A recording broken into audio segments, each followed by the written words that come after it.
Next हम stress strain के chapter में जो होता है वो कहता है इलोंगेशन इन बार जो होता है वो हम देखेंगे कि बार को जो होता है वो कहता है इलोंगनेटेड किया जाए। जब किसी बार पर लोड लगाया जाए तो वह जो होगी वो क्या होगी, बार कितनी इलोंगनेटेड जो होगी वो होगी। तो वो हम देखेंगे यहाँ पे डिफरेंट टाइप ऑफ बार के लिए हमने देख रखा है कि क्या चीज़ें होगी। फर्स्ट ऑफ ऑल हमने देखा है कि uniform bar due to external load, external load के कारण डेल्टा एल का फॉर्मूला जो होगा वो क्या हो जाएगा आपका पी एल अपॉन ए ई जो हो जाए वो हो जाएगा। डेल्टा एल तो आपका क्या हो जाएगा इलोंगेशन, पी आपके पास लोड है, L length of bar, area of बार और ई जो होगा मॉडुलस ऑफ इलास्टिसिटी जो होगी वो हो जाएगी। फिर उसके बाद नेक्स्ट देखेंगे यूनिफॉर्म टेपरिंग बार। अब अगर यूनिफॉर्म टेपरिंग बार की बात करें कि यूनिफॉर्म टेपरिंग बार में आपके पास डेल्टा एल की वैल्यू जो होगी वो कितनी होगी, तो उसमें जो वैल्यू हो जाएगी वो क्या हो जाएगी 4pl पाई d1 d2 e जो होगी वो हो जाएगी। अब यहाँ पर आप देखो कि tapering bar first of all होगी क्या कि जहाँ पर आपके पास दोनों बार का डाया जो होता है वो क्या हो अलग अलग हो, दो बार है और दो बार का डाया जो होता है वो अलग अलग है, तो वो क्या कहलाएगी आपकी टेपरिंग बार कहलाएगी। तो टेपरिंग बार में अगर आपको डेल्टा एल निकालना है तो delta L is equal to कितना हो जाएगा 4pl पाई d1 d2 e जो होगा वो आपका हो जाएगा। क्लियर। फिर उसके बाद नेक्स्ट है uniform bar due to self wait.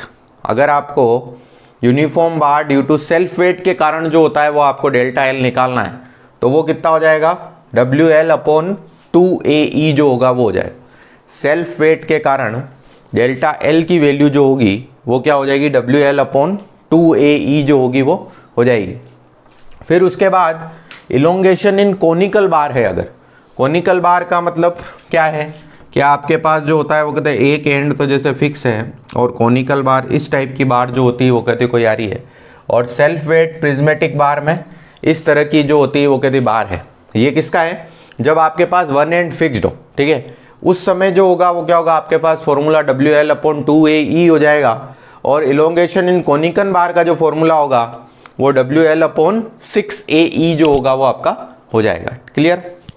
तो इस तरह से इलोंगेशन में चार बार से जो होता है वो अपन ने डिस्क्राइब किया है। Uniform bar due to external load, uniform tapering bar, uniform bar due to self weight और इलोंगेशन इन कोनिकल बार। तो इस तरह से चार भागों में हमने डिवाइड किया। आप इतना कर लीजिए फिर आगे चलें।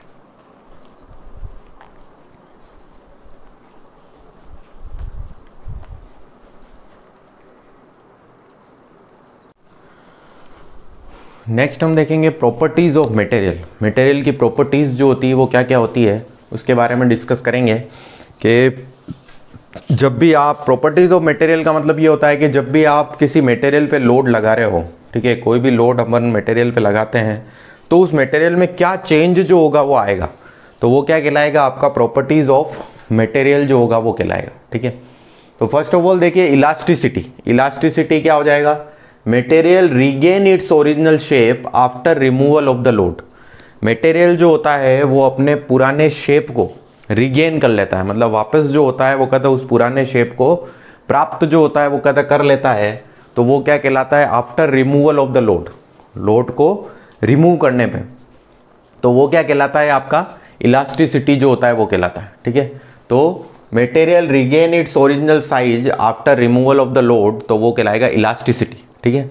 तो मटेरियल से लोड को हटा लेने पर, पहले मटेरियल से लोड लगाया तो वो क्या होगी उसकी साइज चेंज होगी, पर जैसे ही अपन ने मटेरियल से लोड हटाया तो वो वापस अपने पुराने शेप में जब आ गया तो वो क्या कहलाता है आपका इलास्टिसिटी जो होगा वो कहलाएगा। नेक्स्ट आ जाएगा प्लास्टिसिटी। प्लास्टिसिटी में हमने लिखा है material not regain its original shape after removal of the load permanently deformed. मतलब जब आपने मटेरियल पे लोड लगाया है तो वो आपका डिफॉर्म्ड हो गया, लेकिन मटेरियल से लोड को हटाने पर वह अपनी पुरानी शेप में आ ही नहीं पाता है। ठीक है। वो परमानेंटली डिफॉर्म्ड हो जाए तो वो क्या कहलाएगा आपका प्लास्टिसिटी जो होगा वो कहलाएगा। ठीक है। फिर नेक्स्ट आएगा ductility. Material converted into thin wire without fracture. मतलब अगर आपने मटेरियल को खींचा, ठीक है, दोनों तरफ से पुल किया और वो मटेरियल जो होता है वो कहता है पतले वायर में जो हो गया वो कन्वर्ट हो गया, पतले वायर में कन्वर्ट हो गया, तो वो क्या कहलाएगा आपका डक्टिलिटी जो होगा वो कहलाएगा। मटेरियल को खींचने पर वह जो होता है वो कहते हैं पतले पतले वायर में जो होता है वो कन्वर्ट हो जाता है, तो उसको हम क्या बोलते हैं, डक्टिलिटी जो होगा वो बोलेंगे, ठीक है। फिर उसके बाद नेक्स्ट आएगा ब्रिटल मटेरियल। ब्रिटल मटेरियल में क्या हो जाएगा, material break when we try to elongate. Elongate का मतलब क्या है कि जब आप जो होता है वो कहता है उसको टेंसाइल फोर्स लगाकर जो होता है पुल कर रहे हो, ठीक है। तो जब आप उसको पुल कर रहे हो तो पुल करने पर मटेरियल जो होता है वो कहता है ब्रेक कर जाए। पुल करने पर क्या हो जाए, मटेरियल अगर आपका ब्रेक हो जाए तो वो क्या कहलाएगा, ब्रिटल मटेरियल, ठीक है। फिर आएगी मेलेबिलिटी। मेलेबिलिटी क्या होगा, material converted into thin sheet. Material पर लोड लगाने पर मटेरियल जो होता है वो कहता है थिन शीट में कन्वर्ट हो जाए। मटेरियल थिन शीट में जो होता है वो कन्वर्ट हो जाता है, तो वो क्या कहलाता है, आपकी मेलेबिलिटी जो होगी वो कहलाएगी, ठीक है। फिर उसके बाद आएगी टफनेस।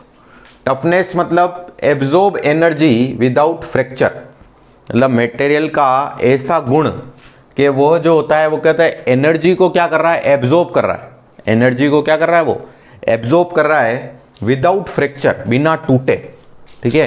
मटेरियल को एनर्जी को एब्जॉर्ब करना बिना टूटे, तो वो क्या कहलाएगा, आपका टफनेस कहलाएगा।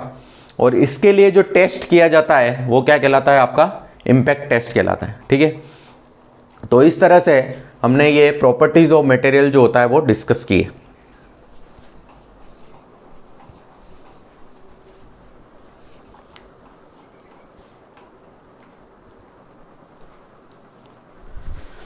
नेक्स्ट प्रॉपर्टीज में हमारे पास आएगा hardness, fatigue strength, endurance limit और क्रिप जो होगा वो आएगा। सबसे पहले हार्डनेस की अगर अपन बात करें तो property of material to resist the surface abrasion, तो वो क्या कहलाएगा, आपका हार्डनेस कहलाएगा। हार्डनेस के लिए जो भी टेस्टिंग मशीन यूज़ की जाएगी उसको ब्रिनल टेस्टिंग मशीन जो होगा वो कहा जाएगा।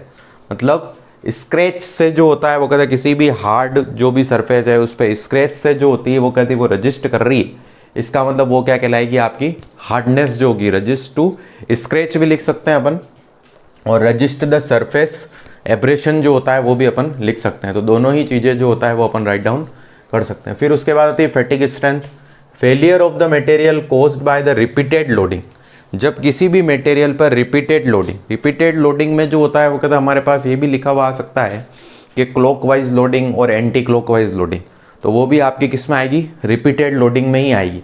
तो failure of the material caused by the repeated loading, मतलब किसी भी मटेरियल पर अगर रिपीटेड लोडिंग जो होती है वो लगाई जाए तो उस कारण जो मटेरियल जो होगा वो आपका क्या हो जाए, फेल हो जाए, तो वो क्या कहलाएगा, आपका फैटिग स्ट्रेंथ जो होगा वो कहलाएगा। नेक्स्ट आएगी endurance limit. Endurance limit just इसके रिवर्स हो जाएगी, material not fail due to the repeated loading, ठीक है। रिपीटेड लोडिंग के कारण जो होता है वो क्या होता है, यदि आपका मटेरियल फेल नहीं होता है, रिपीटेड लोडिंग के कारण यदि आपका मटेरियल फेल नहीं हो रहा है तो वो क्या कहलाएगी, आपकी एंड्योरेंस लिमिट जो होगी वो कहलाएगी। माइल्ड स्टील की एंड्योरेंस लिमिट जो होती है वो लगभग 0.5 जो होती है वो होती है। नेक्स्ट हमारे पास आएगा क्रिप।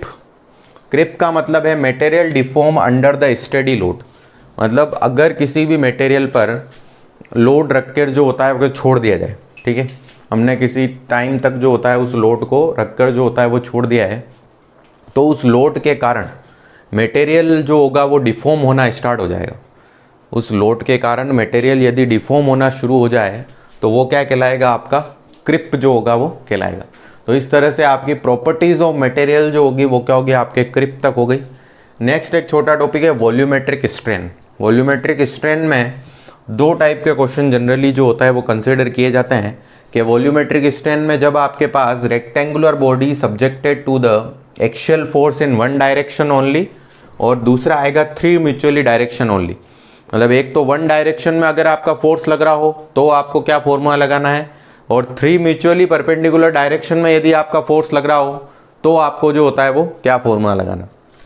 तो सबसे पहले वन डायरेक्शन की अगर अपन बात करें तो delta V upon V is equal to sigma upon V 1 - 2 upon M जो होगा ये किसके, वन डायरेक्शन के लिए लगेगा। 3 डायरेक्शन को याद करने के लिए अपन क्या करेंगे, देखिए ये वाली वैल्यू आपके पास सेम रहेगी। सिग्मा की जगह 3 डायरेक्शन है तो सिग्मा 1 + सिग्मा 2 + सिग्मा 3 जो होगा वो आपके पास आ जाएगा। उसमें एक डायरेक्शन के लिए सिर्फ सिग्मा आएगा और इसमें 3 डायरेक्शन के लिए आपके पास sigma 1 plus sigma 2 plus sigma 3 जो होगा वो आपका आ जाएगा। ठीक है, तो इतना जो होता है वो कॉपी कर लीजिए।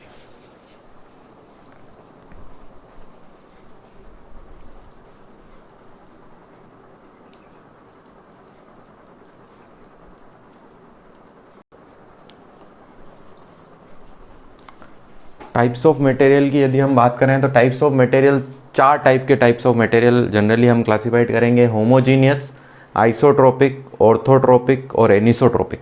ठीक है, होमोजीनियस की यदि हम बात करें तो होमोजीनियस में same elastic property at every point. यदि किसी भी मटेरियल की हर एक पॉइंट पर इलास्टिक प्रॉपर्टी जो होती है वो कभी सेम रहती है, हर एक पॉइंट पर अगर इलास्टिक प्रॉपर्टी सेम रहेगी तो वो क्या कहलाएगा, आपका होमोजीनियस सेक्शन जो होगा वो कहलाएगा। फिर आएगा आइसोट्रोपिक, यदि same elastic property in all direction, यदि सभी डायरेक्शन में इलास्टिक प्रॉपर्टी जो होगी वो सेम रहेगी तो वो क्या कहलाएगा, आपका आइसोट्रोपिक जो होगा वो कहलाएगा। फिर आएगा orthotropic, different property in 3 mutually perpendicular direction, 3 mutually perpendicular direction में अगर प्रॉपर्टी जो होती है वो कहते डिफरेंट होती है तो वो कहलाता है ऑर्थोट्रोपिक। फिर आता है anisotropic, different property in all direction, यदि सभी डायरेक्शन में प्रॉपर्टी जो होगी वो क्या होगी, डिफरेंट होगी, तो वो क्या कहलाएगा, आपका एनिसोट्रोपिक सेक्शन जो होगा वो कहलाएगा।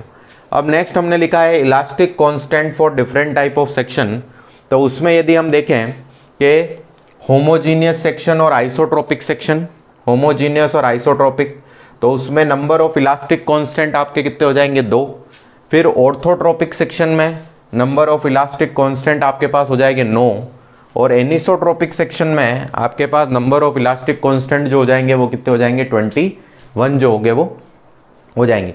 तो इस तरह से हमने elastic constant, simple stress and strain वाले चैप्टर को जो होता है वो कहते पूरा आज कंप्लीट किया है।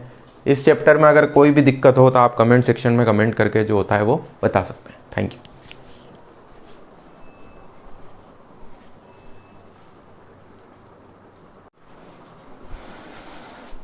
Hello student, civil engineering JN classes में आप सभी का स्वागत है। आज हम यहाँ पर सिंपल स्ट्रेस एंड स्ट्रेन में टाइप्स ऑफ मटेरियल के बारे में डिस्कस करने वाले हैं कि टाइप्स ऑफ मटेरियल जो होता है वो क्या होता है और कितने टाइप का होता है। फर्स्ट ऑफ ऑल देखिए होमोजीनियस सेक्शन।